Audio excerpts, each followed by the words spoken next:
자, 오늘은 창세기 18장 이제 본문 말씀으로 들어가겠습니다. 우선 18장 1절에서부터 3절까지만 읽겠습니다. 자, 같이 읽습니다. 여호와께서 마므레의 상수리나무들이 있는 곳에서 아브라함에게 나타나시니라. 날이 뜨거울 때에 그가 장막 문에 앉아 있다가 눈을 들어본즉 사람 셋이 맞은편에 서 있는지라.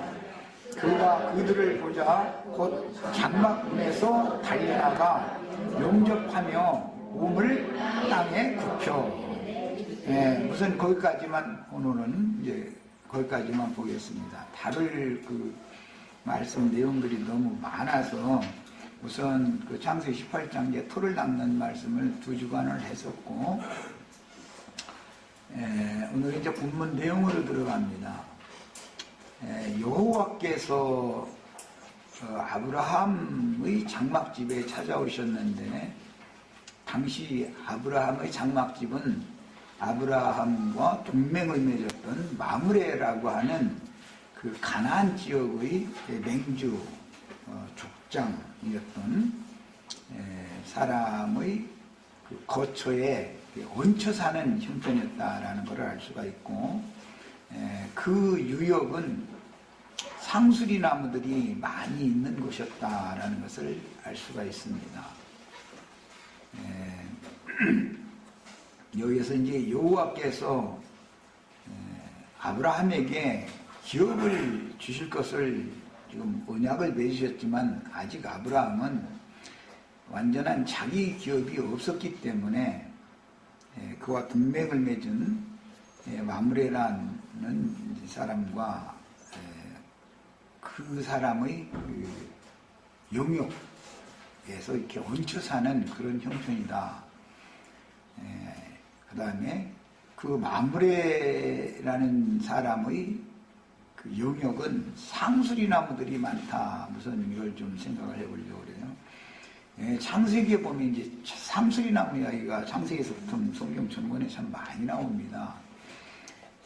가장 중요하다고 할 수 있는 것은 앞으로 이제 이 아브라함의 손자인 야곱이 베델에 올라갔다가 무상들을 버리고 이제 떠날 때, 베델 하나님의 집으로 떠날 때, 세겜에 올라갔다가 베델 하나님의 집으로 떠날 때 세겜의 상수리 나무 아래에다가 모든 우상들을 묻고 떠나는 이야기가 이제 앞으로 나오게 됩니다. 그 다음에는 리브가의 유모, 그러니까 야곱으로 하자면은 유모 할머니가 되겠죠. 길 안내를 해주던 사람인데, 야곱을 리브가의 친정까지 이렇게 이제 길 안내를 해주던 사람이 길의 도중에서 그 유모 할머니가 죽게 되죠. 죽으면 그 유모 할머니를 상수리 나무 아래에다 묻고 또 이렇게 출발하는 내용이 되어 있습니다. 거기는 전부 지금 두 번 다 묻는 것과 관계가 있다는 걸 알 수가 있죠. 상수리 나무 아래에 묻었다. 이제 많은 성경 구절을 다 인용할 수는 없지만, 유명한 거는 역사상에서는 사울 왕이 길보아 산에서 전쟁을 하다가 이제 그 아들들과 함께 죽었어요. 그런데 그 사울 왕과 그 아들들을 상수리 나무 아래에 장사를 해주는 말씀이 역대상 10장 12절에 보면 이제 그 말씀이 나왔어요. 그리고 뭐 아무나 이제 성경 읽은 사람은 다 알 수 있는 내용 중에 압살롬, 반역자죠. 다윗의 반역자였던 압살롬이 그 머리가 상수리 나무에 걸려가지고 상수리 나무 아래에서 죽어가지고 그 상수리 나무 숲풀 가운데 있는 구덩이에 던져놔가지고 이제 이런 얘기가 나옵니다. 그 상수리 나무에게 전부 죽음과 장사와 관계가 된다라는 걸 알 수가 있어요. 그래서 이제 이런 말씀에 근거해서 선지자들의 말씀을 이제 영적 해석을 보면 호세아 14장 13절이나 아모스 2장 9절이나 특히 이사야 1장 30절이나 이제 이런데 스가랴 11장 2절에도 나오는데 이런 데 보면 전부 바산의 상수리나무, 완악하고 강팍한 자들이다. 나무를 또 사람으로 이렇게 의인화해서 표현을 그렇게 했고, 그 다음에 이제 이스라엘의 신앙을 선지자들을 통해서 책망하는 말씀하실 때 보면 모든 푸른 나무 아래와 상수리 나무 아래에 가서 허리를 굽혀서 행음하고 우상을 섬겼다. 이제 이렇게 설명을 했어요. 그런 걸 보면 상수리 나무라고 하는 것은 고대 사회에서는 어떤 큰 상수리 나무가 이제 그 사막지대에서는 나무가 별로 많지 않을 거니까 어떤 지게표가 되고 어디를 찾아갈 때는 어떤 상수리 나무가 어떤 표적이 되고 이제 길 안내를 하는 표적도 되고 이제 이렇게 여러 가지로 쓰였는데도 실제 이제 뒤에 보면은 그 상수리 나무라는 것은 유익하거나 좋은 개념으로 이렇게 성경이 흘러가지를 않고 상수리 나무라고 하는 것은 아주 강력하고 완고한 어떤 거짓 선지자들이라든지 또는 이스라엘의 지도자들이라든지 이런 사람의 상으로 이렇게 표현이 된다. 이런 것을 우선 잘 마음에 담아두셔야 되겠어요. 앞으로 이제 흘러나가는 말씀을 이해를 시키느라고 토를 닦는 말씀을 우선 일단 한 거예요. 자, 그리고 오늘 말씀에 보면 매우 이제 중요한 내용이 나왔는데 여호와께서 그 아브라함의 장막집으로 찾아오실 때 혼자 오신 것이 아니라 세 사람이 왔다고 되어 있죠. 여호와는 말씀이고 이제 그 내용은 빛인데, 생명의 빛인데, 말씀이 사람으로 오려면 말씀이 육신이 되어서 와야 되겠죠. 그러니까 이제 이런 경우를 기독교계에서는 흔히 성육신 이렇게 말하는데, 그 성육신이라는 말은 거룩한 육신이다, 죄 없는 육신이다, 이제 그런 뜻이에요. 그래서 그 성육신이라는 말의 직설적인 표현은 로마서 8장 3절에 나오는데 거기 다 찾아서 읽어보겠습니다. 성육신이라는 말을 왠지 기독교계가 나는 원래 이제 신앙 용어를 잘 사용하지를 않고 그런 걸 별로 원치를 않지만 그 성육신의 비밀 뭐 이런 이야기들을 하도 많이 하니까 통산적으로 너무 많이 들어와서 그냥 우리도 그냥 성육신 이러는데, 그것은 육신이라는 것은 하나님의 신이 함께 하지 않는 인간들을 일러서 육신이라고 그러는 거예요. 창세기 6장 3절에서 그게 나오는 말이에요. 이해 다 하셨죠? 다 알고 있죠? 하나님의 신이 떠나시면서 내가 다시는 사람과 함께 하지 않을 것인데 왜 그러냐면 사람이 다 육신이 됐기 때문이다. 육신이라는 건 하나님이 함께 할 수 없는 죄인된 인간들을 이제 표현할 때 하나님이 떠났다는 건 죽었단 말이죠. 죽은 자들이다 이 말이죠. 죽은 자들을 일러서 전부 육신이라고 그러는데, 그런데 그 앞에다가 거룩할 성자를 하면 죄 있는 육신이 아니라 죄는 없는데 육신을 입었다, 이제 그런 뜻인 거예요. 신학 용어가 그런 의미로 성육신 그런 거예요. 로마서 8장 3절 내가 지적을 했었는데 같이 찾았으면 읽어보겠습니다.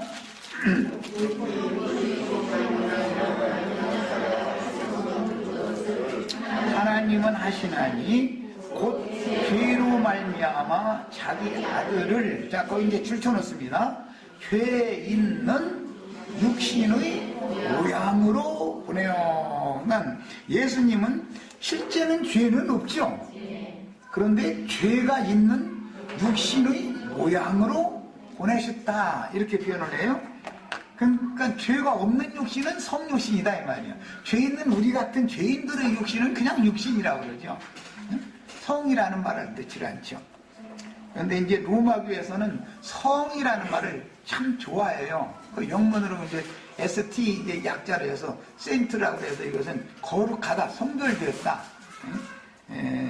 히브리 사람들이 이제 하시딤이라고, 하시딤 이렇게 말하는데 이것은 분별되었다, 성별되었다 그런 뜻이에요. 성이라는 말은 거룩하다라고 표현하지만 거룩이라는 의미 자체는 분별되어졌다, 성별되어졌다 그런 뜻이에요. 그러니까 거룩한 하나님, 뭐 거룩한 성 또는 거룩한 땅, 거룩한 전쟁, 전쟁도 성전이라 이런 말 많이 들어보셨죠? 거룩한 예루살렘, 거룩한 성전, 거룩한 하나님 등등 이 성이라는 말을 참 좋아하죠. 그런데 로마교에서는 보면 뭐 성, 뭐 미카엘, 뭐 성, 뭐 이런 성이라는 말을 참 많이 넣고 성자다, 성모다 이런 말 많이 하죠. 그런데 사람들 참 어리석은 말이죠. 인간 하나님 오실 때는 인간은 성스럽지가 않죠. 성이라는 말을 앞에다 댈 수 있는 분은 오직 한 분 예수밖에 없다라는 의식이 없어서 그러는 것이에요. 그런데 이제 구속받으면 우리를 성도라 칭한다. 성도, 거룩한 무리다 이 말이에요. 성도라는 건 거룩한 무리라는 뜻이에요. 우리들은 거룩한 무리가 되었죠. 이것은 거룩하신 주님이 구속을 하시고 우리와 함께 계시기 때문에 성도라 칭함을 받을 수 있는 거예요. 그 외에는 다 속된 사람들이 속인인 것이지 성도가 될 수가 없죠. 내가 이제 기본적으로 이제 이런 말씀을 내가 기초의 말씀에 이렇게 해놓는 것은 여호와께서 아브라함의 장막집에 찾아오셨다. 이 말은 그때 당시는 역사상으로 아브라함이 마므레라고 하는 가나안 땅의 그 권세자에게 얹혀서 살면서 장막 생활을 하고 있었는데 그 장막에 이제 사람 셋이 찾아왔는데 셋 중에 한 분은 하나님 자신이고 이제 둘은 천사죠. 이거는 이제 여기에 근거를 해서 오늘은 그 세 사람에 대해서 좀 말씀을 더 나눠야 되는데 근거에서 하나님의 보좌, 성전의 지성소의 속죄소가 하나님의 보좌인데 그 중심에는 하나님 자신이 좌정에 계시고 그런데 보이지는 않죠. 드러나 보이지는 않죠. 왜? 법궤 속에 계신 그 세 가지 쌍난 지팡이라든지 만나 항아리라든지 그 다음에 법판, 볼판이 하나님 자신이니까 하나님은 얼굴이 사람의 눈으로 볼 수 있도록 드러나지는 않죠. 그런데 다만 나타나는 건 양쪽에 그룹이 날개를 이렇게 펴서 그룹만 보이는 거예요. 실제로 지성소에 들어가면은 대지사장이 볼 수 있는 건 하나님의 얼굴을 직접 보는 게 아니죠. 하나님은 법궤라고 하는 속에 감춰져 계시기 때문에 하나님은 이제 비밀한 분이고 그 법궤 속에 감춰져 있으니까 법궤가 이제 성육신 하신 예수다 이 말이에요. 육신을 입고 오신 예수라는 사람 속에 하나님이 충만하게 감춰져 계시죠. 그 예수님의 겉모습을 봐가지고는 하나님을 못 본 것이고 예수님을 만나면 사실은 예수님이 아버지를 보는 건데 그게 그런데 똑같이 봐도 누구는 하나님의 영광을 보고 누구는 예수를 만났는데 하나님의 영광을 못 받아 이 말이에요. 자, 이 말은 누구는 죄인의 상태에서 예수님을 만났고 누구는 구속받은 사람으로서 예수님을 만났다. 지금 그 말이에요. 내가 지금 하는 말 이해하셨죠? 구속이라는 것은 양심에 첫째 지성소의 양심에 핏부림을 받아서 정결케 되어지고 그 다음에 마음에 또 핏부림을 받아서 깨끗게 된 사람을 말하는 거예요. 그럼 이제 신앙 양심과 그 사람의 정신이 건전하고 깨끗하면 똑같은 예수님, 육신을 입고 오신 예수님을 봐도 구속받은 사람이 보면은 예수님 보면 아버지가 보이고 하나님의 영광을 볼 수가 있는 거예요. 그러나 어떤 사람들은 예수님을 봐도 이건 이단자지 하나님의 영광이 보이지 않는 것이죠. 지금 내가 하는 말 잘 염두에 두셔야 돼요. 자, 하나님의 성소, 지성소의 속죄소, 시은좌라고 하는 그 영광의 보좌인데 영광의 보좌에는 중심에 여호와 하나님이 계시지만 여호와 하나님은 보인다 안 보인다? 법궤 속에 가려져 있으니까 안 보이고 양쪽에 그룹들이 보이죠. 보이는 건 그룹들만 보이는 거예요. 자, 그러니까 그런데 오늘 여호와께서 아브라함에게 올 때는 아브라함의 눈에는 셋이 왔단 말이야. 여호와의 보좌 좌편과 우편에 그룹들이 있는데 그룹들을 대동하고 아브라함 집을 찾아오셨죠. 그런데 아브라함은 하나님, 영광의 하나님과 하나님의 수중 좌우 그 천사들을, 그룹들을 볼 수 있는 눈이 열린 사람이다, 이 말이란 말이에요. 우리도 다 오늘 이 시간에 다 이런 눈이 다 열리셔야 되겠어요? 그냥 창세기 18장 이렇게 읽다 보면은, 아니, 하나님은 말씀이고 영인데, 아브라함의 눈에 여호와가 찾아오셨다. 그런데 그것도 또 여호와께서 오신데 혼자 오는 것도 아니고, 셋이 왔다. 그러면 뭐 좌측에 우측에 뭐 이게 길동무 데리고 오셨나? 사실은 길동무 데리고 오신 것이죠. 또 세상 말로 표현하자면, 하나님은 말씀이고 말씀의 수종자, 좌우편에서 좌편 우편에서 말씀을 수종하는 수종 천사장들을 데리고 왔다 이 말이에요. 야, 그러니까 이제 말씀이 곧 빛이죠. 말씀이 곧 생명이에요. 말씀이 진리고 말씀이 모든 것이 다 말씀으로 다 되는 거예요. 천지만물을 창조한 것도, 경영하는 것도, 붙들고 계신 것도, 놓는 것도, 버리는 것도, 심판하는 것도, 구원하는 것도 다 말씀으로 하는 거예요. 그런데 그 말씀이신 하나님의 영광을, 말씀의 영광을 수종하는 천사들을 대동해서 아브라함 집에 왔어요. 그래서 오늘 말씀에 세 사람이 보였다. 아브라함이 눈을 들어본 즉 사람 셋이 맞은편에 서 있다 그랬어요. 이런 경우를 성육신이다 그래요. 이제 우리 같은 죄인이 구속받고 하나님의 말씀으로 제사장으로 또는 선지자로 장로 직분으로 이렇게 위임을 이제 받을 수 있는 이런 사람이면은 말씀이신 주님을 수종하는 천사가 될 수가 있죠. 그래서 계시록에서는 7교회의 사자라고 번역을 했지만 원문은 그게 안겔로스 천사들이란 말이에요. 교회를 맡아서 사람들이 전도해서 사람을 얻어가지고 사람들을 교회로 모아서 교회에서 양육하고 주님께로 자꾸 중매하는 이런 직무를 잘하는 사람을 사자라고 그러는 거예요. 사자. 그런 개념이에요. 이게 사자라는 말은 첫째는 보냄받았다라는 뜻이지만 이 의미의 근원이 어디서 나오냐면 그룹 혹은 스랍이라는 단어에서 나오는 거예요. 구약 성경에 보면 그룹이나 스랍이라는 용어가 나오죠. 그 의미는 근원이 뭐라고요? 보내셨다, 보냄받았다 그런 뜻이에요. 거기서 오는 거예요.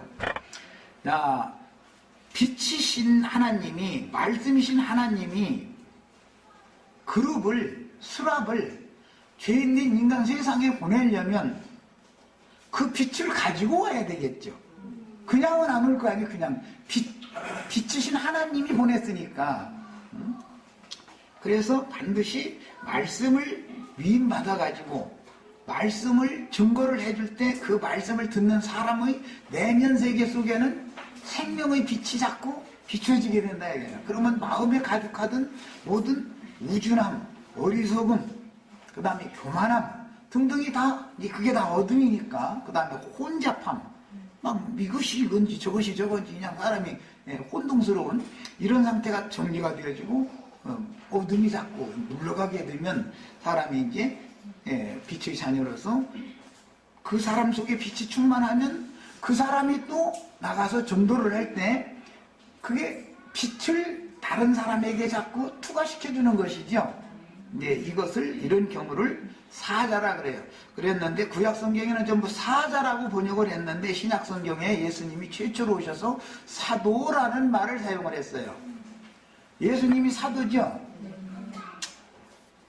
예수님 말씀하실 때 나는 내 아버지께로부터 인침을 받아가지고 보냄을 받았다.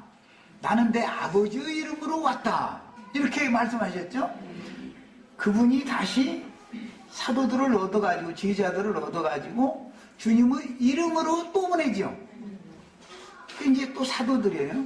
그 다음에 성령께서 안디옥 교회에 뭐 선지자들과 뭐 많은 유능한 교회의 직무를 행할 수 있는 유능한 사람들이 있었는데 바나바와 사울을 따로 세워라 하고 교회를 통해서 안수를 해가지고 보냈어요. 이제 이번에는 교회가 보내죠. 아버지께서 아들을 보냈고 아들이 제자들을 보냈고 아들의 이름으로 성령이 오셔서 성령이 제자들을 다시 파송을 할 때는 실제는 성령이 파송할 때는 교회가 안수해서 보낸 것이죠. 이렇게 보냈어요. 자, 우리 형제 자매님들에게 오늘 주의 성령께서 오셔서 다 말씀으로 빛으로 안수하셔서 제사장으로 선지자로 그 다음에 전도의 직무를 행하는 그런 사명을 다 맡겨서 보내시면 이렇게 충성스럽게 잘 하나님 앞에서 봉사를 잘해서 다 상으로 다 받을 수 있기를 바라요. 지금 여호와 하나님께서 두 천사와 아브라함 집에 오신 목적은 아브라함을 제사장으로 선지자로 위임하시려는 거예요.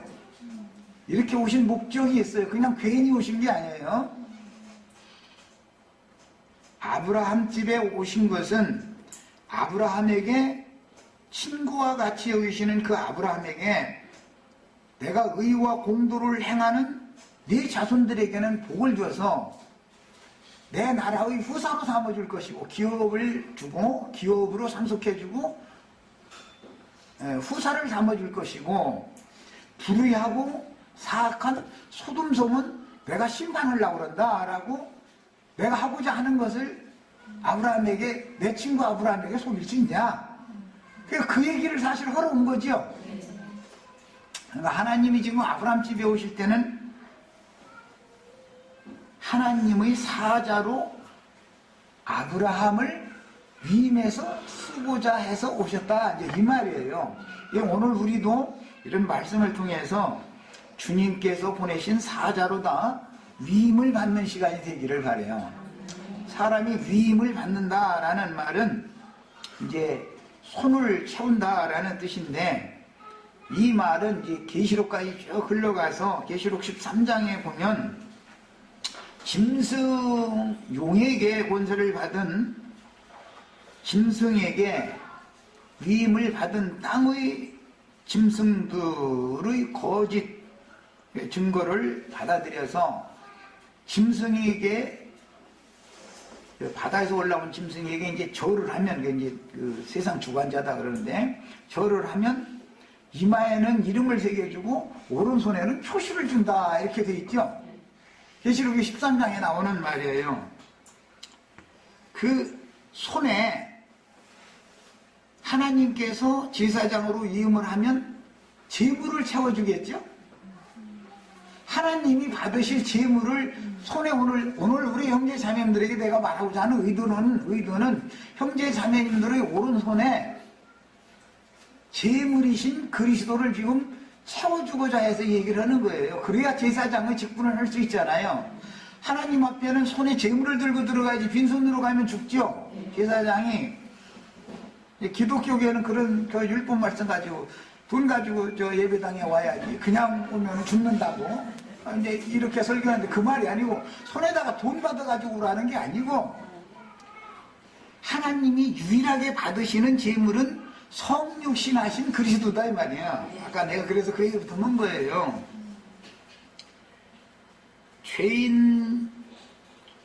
죄인의 모양이지만 죄가 없으신 분, 죄를 알지도 못하시는 그분만을 하나님은 받으셔요.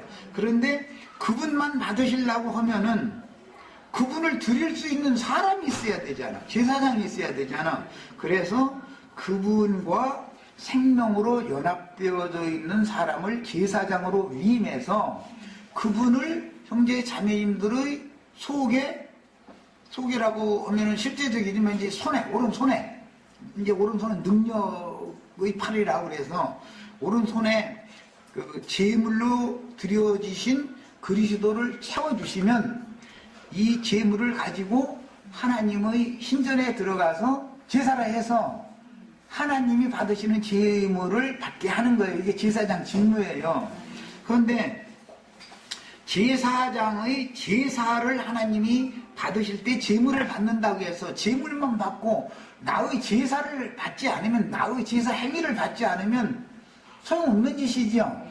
나의 제사 행위, 제사장 직분이 하나님 앞에 연락되는 직분이 아니면 내가 드리는 제물이신 거룩하신 예수 그리스도를 하나님 받을 수 없다는 뜻일까 되겠어요. 당연히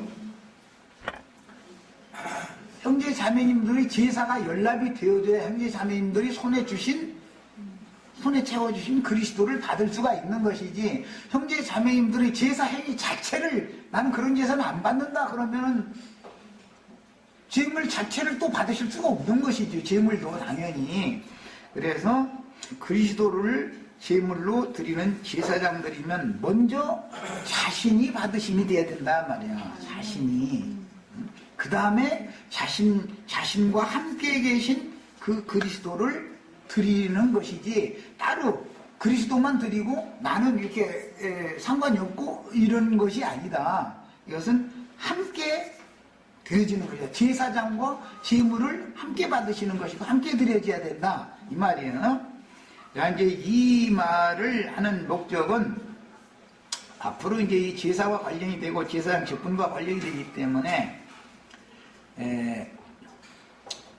오늘 창세기 18장 1절에는 날이 뜨거울 때라고 그랬는데, 이것은 오정의 제6시에 이제 그런 말로서 정오 6시라는 말이 나오면 뭐가 생각이 나요? 제일 먼저 우리 지체들한테는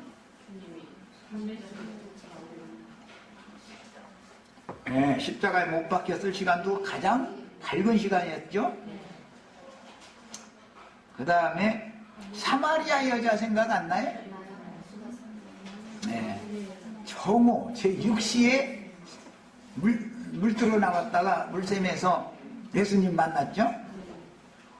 사울이라는 사람이 다메섹 도상을 갈 때 정오라고 돼 있죠. 사도행전 보면. 지난 시간에 내가 여호와를 만난 아브라함이 여호와를 만난 시간은 정오 시간이었고, 롯은 해가 질 무렵에 성문에 앉았다가 해질 무렵에 만났다. 이게 굉장한 차이다라는 거 말씀드렸어요. 소돔성은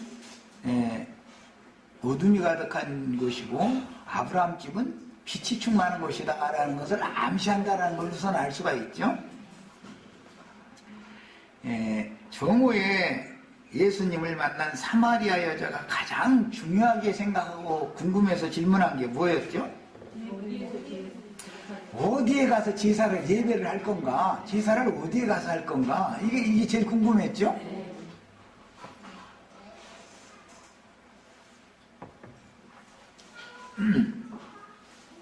이것은 구약 성경에서는 제사라 그러고 신약 성경에서는 이제 예배다 이렇게 표현을 하는데, 제사를 하려면 예루살렘 성전에 가야 되냐, 사마리아의 산당에 가야 되냐, 이제 사마리아 여자는 그런 개념을 가지고 물어본 거예요.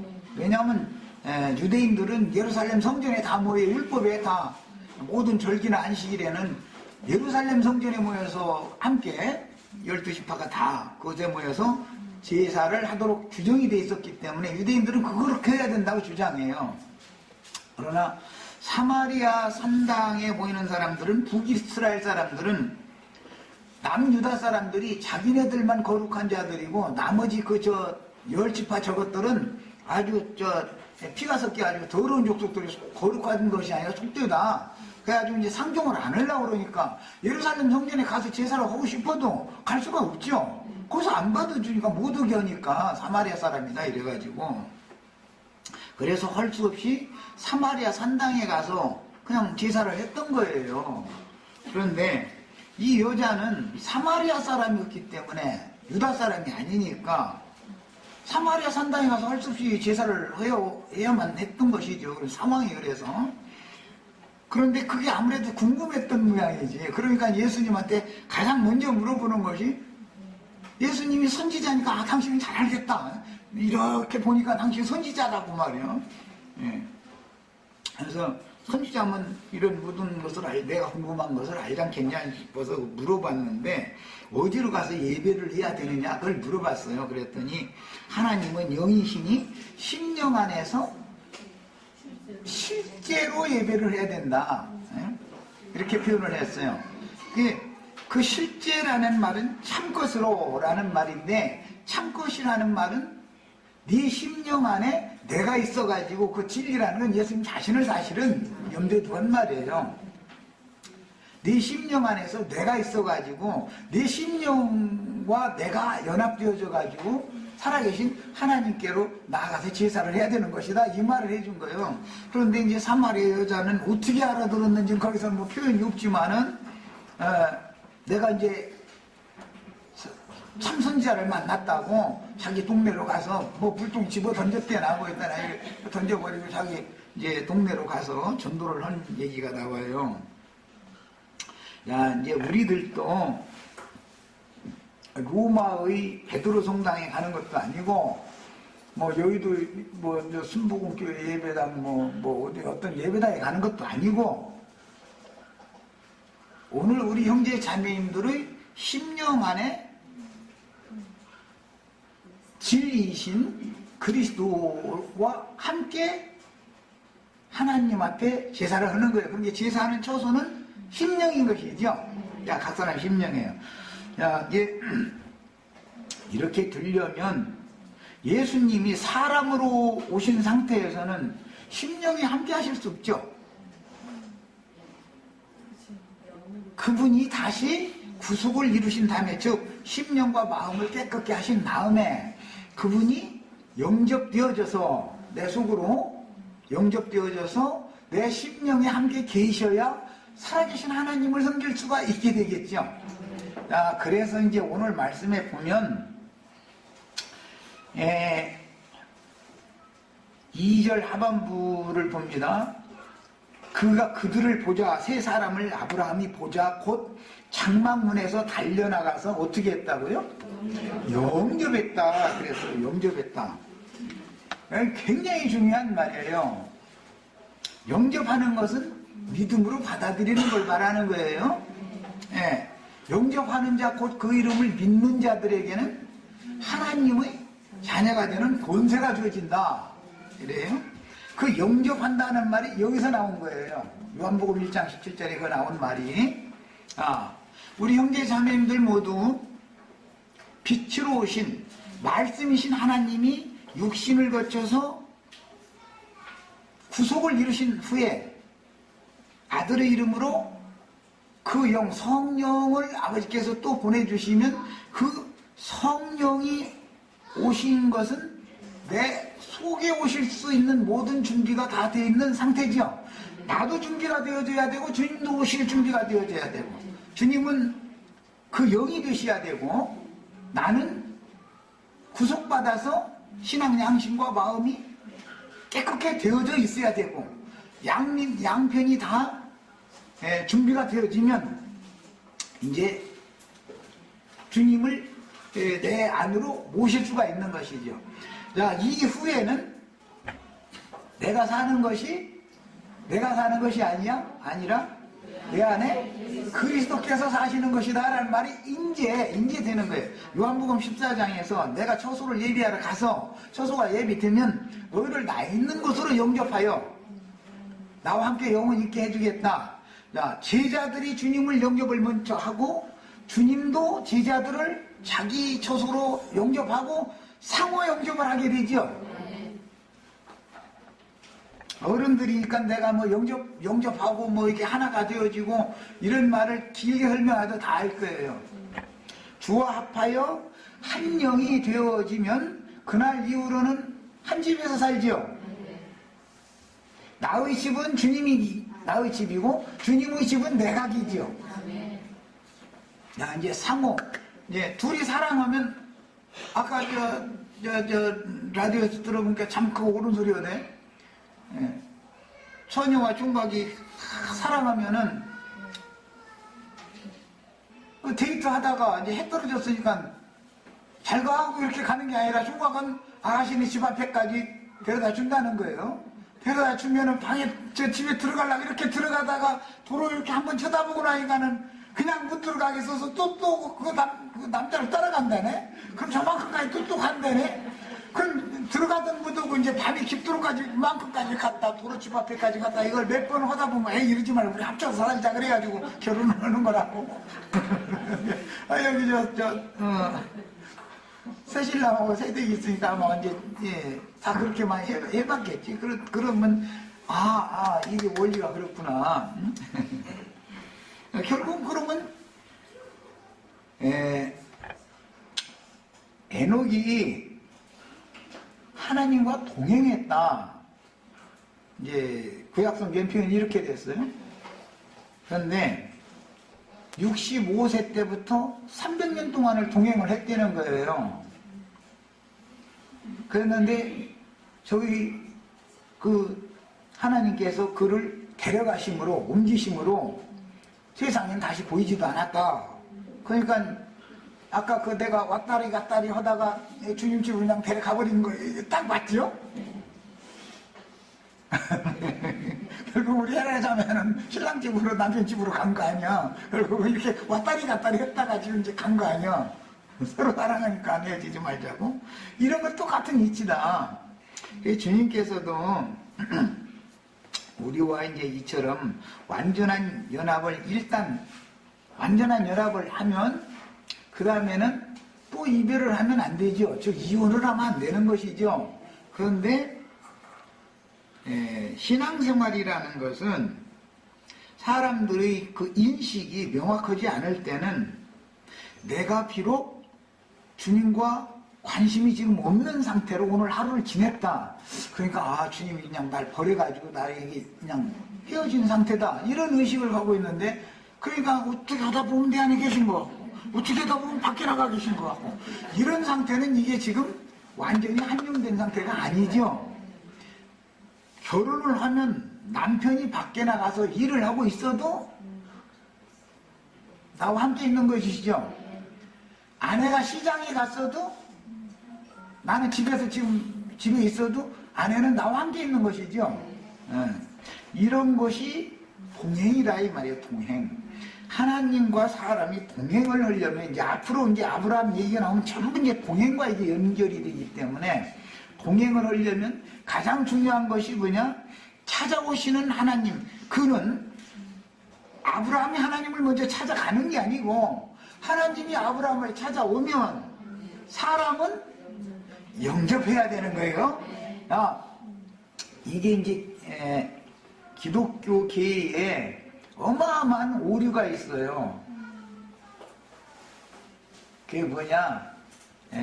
5대 교리다 이래가지고 칼뱅의 5대 교리다 이래가지고 하나님이 그 사람들의 생각에는 그냥 하나님이 다 해. 다. 사람은 아무것도 할 수 없으니까 사람이 뭘 하냐 이거예요. 사람이. 하나님이 그냥 다 하시는 거 아니냐. 이러고 빡빡 우기면 한 면은 모든 것을 하나님이 하시는데 상대방이 필요하죠. 하나님이 모든 걸 다 하셔요. 그런데 아브라함 집이 필요해요. 그러니까 아브라함 집에 오시는 목적은 아브라함이 필요하니까 자주 오는 거 아니에요. 창세기 시작에서부터 남자가 독초하는 것이 하나님 보시기에 좋지 않아서 그를 위하여 돕는 배필을 지어준다. 그러면 남자에게는 상대방 여자가 필요하죠. 남자가 능력이 있어요. 막 힘이 있으니까 뭐 다 할 수 있어요. 그럼 남자 문자 막 땅만 파고 뭐 하고 그냥 뭐든지 힘 있으니까 다 할 수 있는데 여자가 없으면은 살맛이 안 난다 이제 이 말인데 하나님은 반드시 돕는 배필을 요구한다. 필요한다. 하나님이지만 사람이 필요하다 이 말이에요.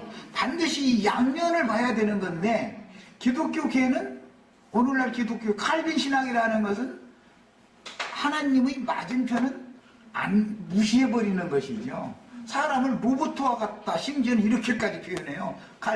나는 이제 하여튼 그것도 나도 얼마나 세례당했던지 아직도 한때는 나도 그거 열심히 일어나고 다닌 적이 있었어요. 사실은 근데 사람은 로봇과 같다는 거예요. 이렇게까지 말을 해요. 사람은 죽었는데 뭐냐, 죽은 자가 뭐냐, 아무것도 못 이러고 있어요. 근데 그런 것이 어마어마한 오류인 것이다.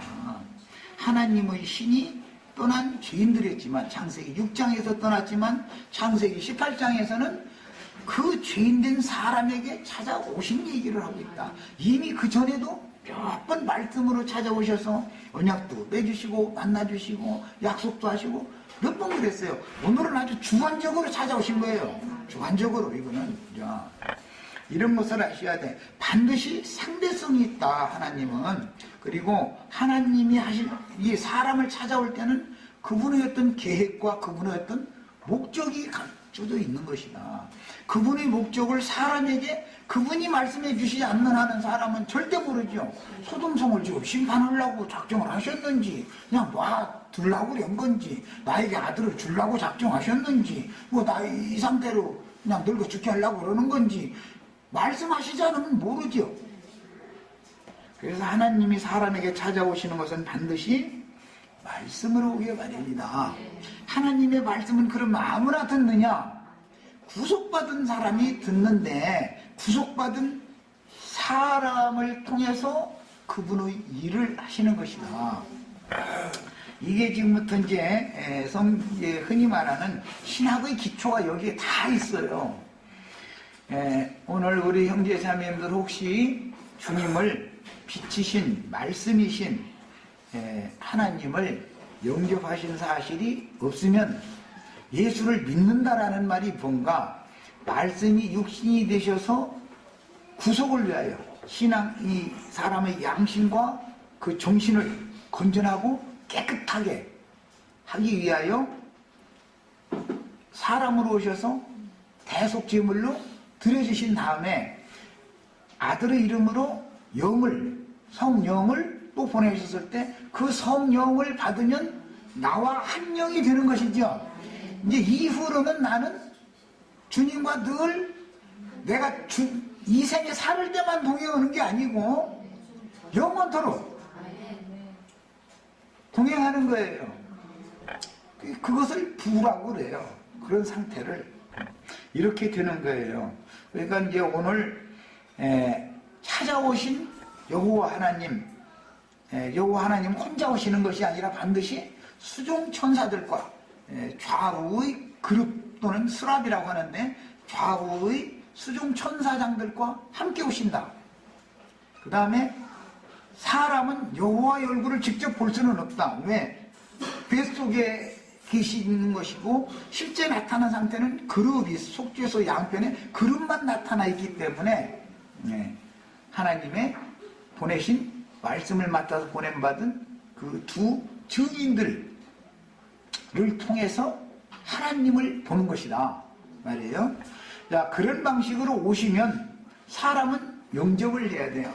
그래서 이제 예수님이 아버지의 이름으로 오셨을 때 영접하는 자는 하나님의 자녀가 되는 권세를 받을 수 있었지만 오히려 영접하는 사람보다는 대적하고 배척하는 사람들이 더 많았었죠.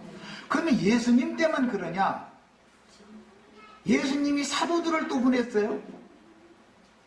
사도들을 영접하는 것이 예수님을 영접하는 거지요, 사실은.